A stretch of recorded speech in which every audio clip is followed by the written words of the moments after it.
Good morning. आज हम metabolism of carbohydrate के बारे में पढ़ेंगे। एनिमल की बॉडी में जितने भी फंक्शंस होते हैं उन सभी के लिए एनर्जी की आवश्यकता होती है। ये एनर्जी हमें फूड से मिलती है क्योंकि हम फूड के साथ कार्बोहाइड्रेट, प्रोटीन और फैट्स लेते हैं। इन सभी में जब आपस में देखिए, हम जब सब पदार्थ फूड के साथ लेते हैं तो इनमें एंजाइमेटिक रिएक्शंस होती हैं। तो ऐसी एंजाइमेटिक रिएक्शन जो एक जीवित कोशिका में, लिविंग सेल में होती हैं, केमिकल रिएक्शन जिनमें एनर्जी का ट्रांसफॉर्मेशन होता है, ये मेटाबॉलिज्म कहलाता है। मेटाबॉलिज्म की क्रियाओं में अंतिम रासायनिक उत्पादों की प्रकृति एवं ऊर्जा का उत्पादन होता है तथा निवेश के आधार पर मेटाबॉलिज्म को दो भागों में डिवाइड किया गया है, कैटाबॉलिज्म और एनाबॉलिज्म। कैटाबॉलिज्म जिसमें लार्ज कॉम्प्लेक्स मॉलिक्यूल होते हैं उनसे स्मॉल सिंपल मॉलिक्यूल्स का फॉर्मेशन होता है, और जो प्रोडक्ट लास्ट में होता है वो कार्बन डाइऑक्साइड और वाटर बनता है। जबकि एनाबॉलिज्म में सिंपल प्रोडक्ट से फॉर्मेशन होता है लार्ज प्रोडक्ट का, और स्ट्रक्चर एंड फंक्शनल पदार्थों का निर्माण होता है। हम साधारणतः यदि इन दोनों में डिफरेंस देखते हैं तो कैटाबॉलिज्म और एनाबॉलिज्म में डिफरेंस देखते हैं तो कैटाबॉलिज्म में भोजन का ऑक्सीडाइजेशन होता है जिसमें कॉम्प्लेक्स मॉलिक्यूल से सिंपल मॉलिक्यूल्स का फॉर्मेशन होता है, जबकि एनाबॉलिज्म में सिंपल मॉलिक्यूल से कॉम्प्लेक्स मॉलिक्यूल का फॉर्मेशन होता है। कैटाबॉलिज्म में एनर्जी फ्री होती है जबकि उसमें एनर्जी का यूज होता है। कैटाबॉलिज्म में जो स्टोर्ड पोटेंशियल एनर्जी है वो मुक्त होकर काइनेटिक एनर्जी में बदल जाती है, जबकि एनाबॉलिज्म में काइनेटिक एनर्जी काम में आती है। इनके एग्जाम्पल्स देखते हैं तो कैटाबॉलिज्म के example respiration, digestion and fermentation, और एनाबॉलिज्म के example repair of injury, growth, ये सब इसके एग्जाम्पल होते हैं। देन हम आते हैं catabolism of carbohydrate. Catabolism of carbohydrate में आज हम ग्लाइकोलाइसिस के बारे में पढ़ेंगे। तो हम इसमें स्टेप वाइज देखेंगे ग्लाइकोलाइसिस का, एक एक स्टेप डिस्कस करेंगे। Number 1, phosphorylation. फॉस्फोराइलेशन में glucose is phosphorylated by ATP to form sugar phosphate. एक तो इनमें जितनी भी रिएक्शंस होती हैं ये सभी किसी ना किसी एंजाइम की प्रेजेंस में होती हैं, और इसमें लास्ट में हम देखेंगे कितनी ऊर्जा का उपयोग होता है, कितनी ऊर्जा काम में आती है, कितनी हमें गेन करते हैं, कितनी हम। तो नंबर 1 स्टेप है फॉस्फोराइलेशन। इसमें glucose is phosphorylated by ATP to form sugar phosphate.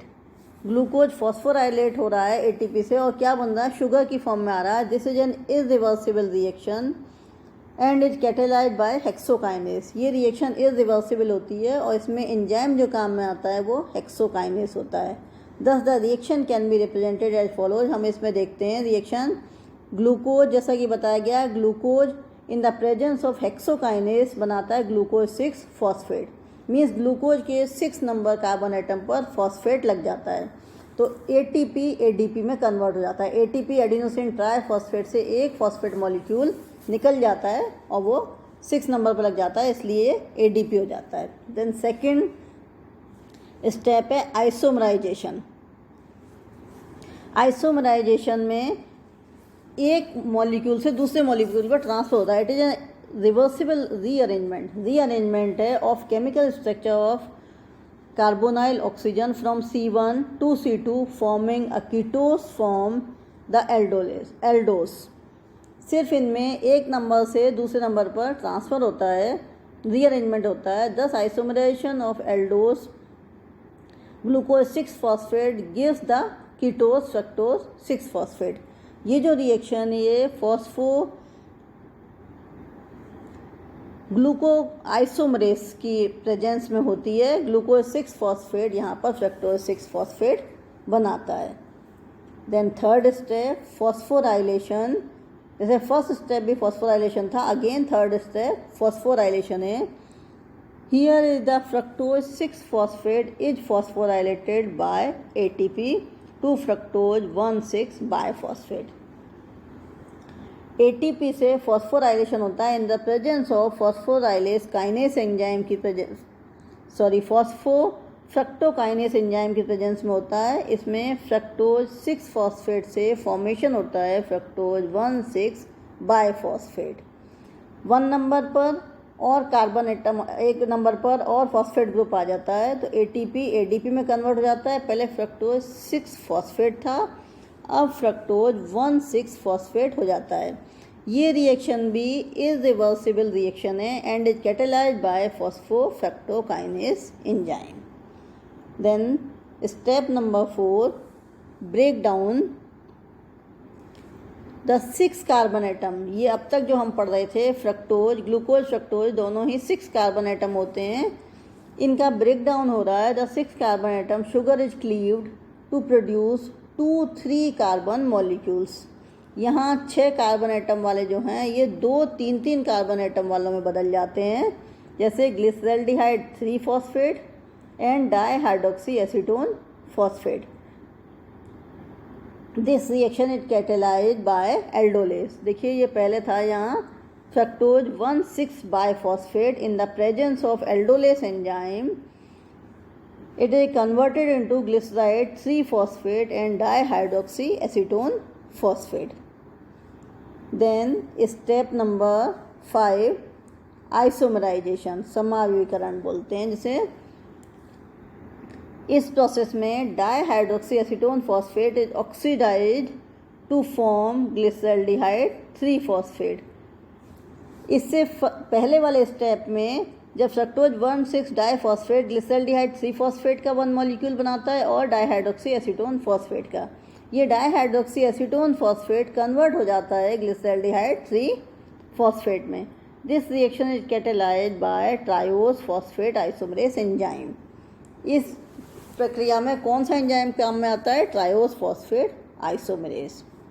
Then next step number 6 step, 2 molecules of glyceraldehyde 3-फॉस्फेट जो हमें यील्ड हुए थे, 2 मॉलिक्यूल्स ऑफ ग्लिसरल्डिहाइड 3-फॉस्फेट आर ऑक्सीडाइज। इनका ऑक्सीकरण होता है। ग्लिसरल्डिहाइड 3-फॉस्फेट dehydrogenase catalyzes and conversion of glyceraldehyde 3-phosphate into 1,3-phosphoglycerate।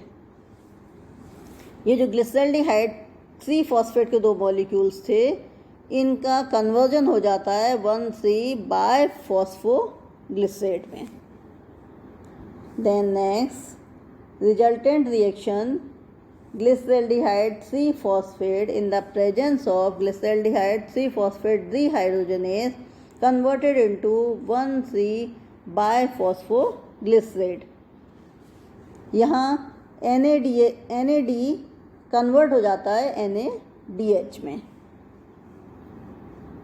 Then step number 7, the transfer of high energy phosphate group that was generated earlier to ADP from ATP। High energy phosphate जो है जो generate किया गया था, जो शुरू में generate हुआ था, earlier to ADP from ATP बनाता है। The phosphorylation that is addition of phosphate to ADP to give ATP is termed as substrate level phosphorylation. As phosphate donor is the substrate 1,3-biphosphoglycerate. The product of this reaction is 2 molecules of 3-phosphoglycerate. 1,3-biphosphoglycerate in the presence of phosphoglycerate kinase, first substrate level phosphorylation, इससे बनता है 3-phosphoglycerate. Then next step, the remaining phosphate ester linkage in 3-phosphoglycerate is moved from carbon 3 to carbon 2। ये जो phosphate Easter linkage है ये carbon number 3 से carbon 2 पर आ जाता है because of relatively low free energy of hydrolysis to form 2-phosphoglycerate। यहाँ देखिए ये 3 फॉस्फोग्लिसरेट है, ये सिर्फ चेंज हो रहा है नंबर, इसमें रीअरेंजमेंट है, ये 2 फॉस्फोग्लिसरेट बन जाता है in the presence of phosphoglycerate mutase. Then next step number 9, dehydration of 2PG. This is second reaction in glycolysis where a high energy phosphate compound is formed. ये सेकेंड रिएक्शन है जिसमें high energy phosphate compound का formation होता है। The 2 phosphoglycerate is dehydrated by the action of enolase 2 phosphoenol pyruvate. This compound is the phosphate ester of the enol tautomer of pyruvate. This is reversible reaction. यहाँ देखिए reaction दिखाई हुई है, reversible reaction है 2 phosphoglycerate से इन the presence of enolase क्या बन रहा है, फॉस्फोइनोल पायरुवेट, और इसमें वाटर मॉलिक्यूल्स निकल रहा है। Then step 10, transfer of phosphate from PP to ADP. The last step is the irreversible transfer of high energy phosphoryl group from phosphoenol pyruvate to ADP. ये जो लास्ट स्टेप है irreversible reaction है और इसमें transfer हो रहा है phosphoenol high energy phosphoryl group from phosphoenol pyruvate to ATP में। This reaction is catalysed by pyruvate kinase. हर एक रिएक्शन में एंजाइम की आवश्यकता होती है, एंजाइम की प्रेजेंस में रिएक्शन होती है, तो पायरुवेट काइनेज इसमें एंजाइम है। This is the second substrate level phosphorylation reaction in glycolysis which yield ATP. ये सेकेंड रिएक्शन है जिसमें एटीपी प्राप्त होते हैं। This is a non oxidative phosphorylation reaction. यहाँ रिएक्शन देखिए नीचे, फॉस्फोइनोल पायरुवेट से इन the presence of pyruvate kinase pyruvate का फॉर्मेशन हो रहा है। यहाँ 2 ADP से ATP का फॉर्मेशन हो रहा है। ये 10 स्टेप थे ग्लाइकोलाइसिस के। अब हम ओवरऑल बैलेंस शीट देखते हैं। बैलेंस शीट में हम देखते हैं कि each molecule of glucose gives 2 molecule of glyceraldehyde 3 phosphate. जितने भी ग्लूकोज मॉलिक्यूल हैं 2 मॉलिक्यूल से ग्लिसरॉल्डिहाइड 3 फॉस्फेट बनते हैं। Therefore the total input of all 10 reaction can be summarised as, ये जो 10 रिएक्शन इनके कैसे समराइज होना, glucose plus 2 ATP plus 2 phosphate plus NAD plus 2H, इनसे फॉर्मेशन होता है 2 pyruvate plus 2 H ion plus 4 ATP plus 2 molecule H2O के and 2 NADH। On cancelling the common term from the above equation, we get the net equation for glycolysis. Then glucose plus 2 phosphate molecule plus 2 ADP and 2 NADH, इनसे formation हो रहा है 2 pyruvate plus 2 NADH plus 2 ATP and 2 hydrogen ion and 2 molecules of water. Thus the simultaneous reaction involved in glycolysis are glucose is oxidized to pyruvate, NAD is reduced to NADH and ADP is phosphorylated to ATP. Last में हम देखते हैं energy yield in glycolysis से कितनी energy की प्राप्ति होती है, कितनी ऊर्जा की प्राप्त होती है इसमें। नंबर 1, ग्लूकोज 6 फॉस्फेट बनाता है, इसमें कंजम्पशन होता है 1 ATP का। देन फ्रक्टोज 6 फॉस्फेट से फ्रक्टोज 1,6 फॉस्फेट बनता है, तब 1 ATP का कंजम्पशन होता है।